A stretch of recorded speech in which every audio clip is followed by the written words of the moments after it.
हाय, मैं हूँ डिम्पल और आप सुन रहे हैं तेरे होने लगे हैं अ लव स्टोरी। ईशान और शिवन्या की कहानी। आइए जानते हैं इस कहानी में क्या हुआ। उधर शिवन्या ईशान को पहले गेस्ट रूम में ले गई ताकि वो फ्रेश हो जाए। शिवन्या इस तरफ, वो ईशान को वॉशरूम दिखाती हुई बोली तो वो बिना कुछ बोले वॉशरूम की ओर चला गया। शिवन्या मन में, खड़ूस कहीं के, एक थैंक यू तक नहीं बोला चाहता। तब तक सर्वेंट ईशान के लिए चाय वहीं ले आया। वो शिवन्या को कप देकर चला गया। ईशान वॉशरूम से आया तो शिवन्या ईशान को चाय देती हुई बोली, चाय। ईशान, मैं चाय नहीं पीता, इतना बोलकर वो बाहर चला। शिवन्या उसकी एक्टिंग करती हुई, मैं चाय नहीं पीता, खड़ूस। उसने कप वहीं रखा और वो भी नीचे आ गई। वो नीचे आई तो दादी ने उसे अपने पास बुलाया और वो अपने साथ कंगन लाई थी। वो शिवन्या को पहनाया और उसका माथा चूमती हुई बोली, बहुत अच्छा लगा आपसे मिलकर। शिवन्या, लेकिन दादी, मैं ये कैसे? वो कंगन को अपने हाथों से निकालते हुए बोली, दादी बेटा रहने दो, ये हम आपके लिए ही लाए थे। शिवन्या, लेकिन असल में उसे और ईशान दोनों में से किसी को अभी इस रिश्ते के बारे में पता नहीं था।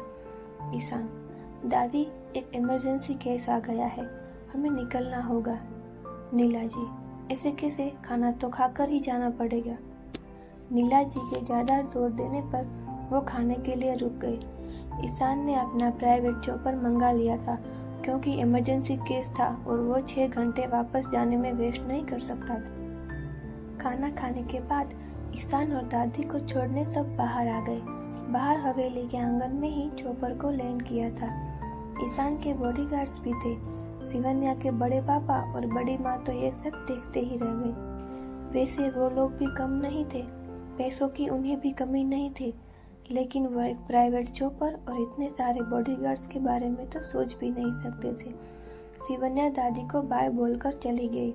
दादी और ईशान भी निकल गए। बाकी सब भी वापस घर के अंदर आ गए। दिल्ली पहुंचकर ईशान सीधा ही हॉस्पिटल के लिए निकल गया और दादी को गार्ड्स के साथ घर भेज दिया। रात को शिवन्या अपने कमरे में बेड पर बैठी कुछ सोच रही थी। तभी नीला जी आई और शिवन्या के पास बैठ गई। शिवन्या उनकी ओर देखकर, क्या हुआ माँ? नीला जी, कुछ बात करनी थी आपसे। शिवन्या, बोले ना माँ, क्या बात है? नीला जी, आज दादी आपकी शादी की बात कर रही थी।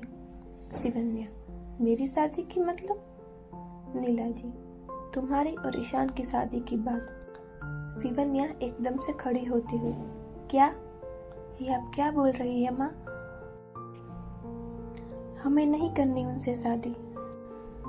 नीला जी, बेटा दादी बड़ी आज से हमारे घर आई थी। वो बोल रही थी कि अनुराधा की मौत के बाद ईशान एकदम अकेला हो गया है, इसलिए वो चाहती है कि आप उनसे शादी करें और उनकी ज़िंदगी में कोई ऐसा आए जिसे वो अपना मान सके।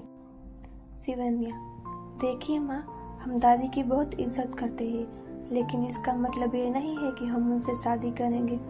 हम नहीं करेंगे ये शादी, और अब आप हमें इस बात के लिए बिल्कुल फोर्स नहीं कर सकती। आपके कहने पर हमने अपना सपना तक छोड़ दिया, लेकिन अब ये शादी तो हम बिल्कुल नहीं करेंगे। नीला जी, अच्छा ठीक है, अगर आप नहीं चाहती तो कोई बात नहीं, सो जाइए, हम भी चलते हैं। नीला जी चली गई। शिवन्या भी कुछ सोच में गुम बेड पर लेट गई और कुछ देर में वो भी सो गई। इधर ईशान देर रात ऑपरेशन करके घर आया। 5 घंटे लगातार ऑपरेशन चला और 5 घंटे खड़े खड़े उसकी कमर भी दर्द करने लगी थी। वो अपने रूम में शावर लिया और बेड पर जाकर लेट गया। खाना तो उसने नहीं खाया था, लेकिन वो बहुत थक गया था तो ऐसे ही सो गया।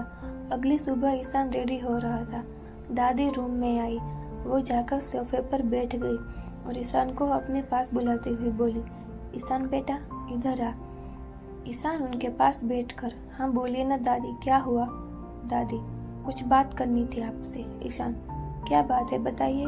दादी ने उसे कल की सारी बात बताई। ईशान खड़े होते हुए,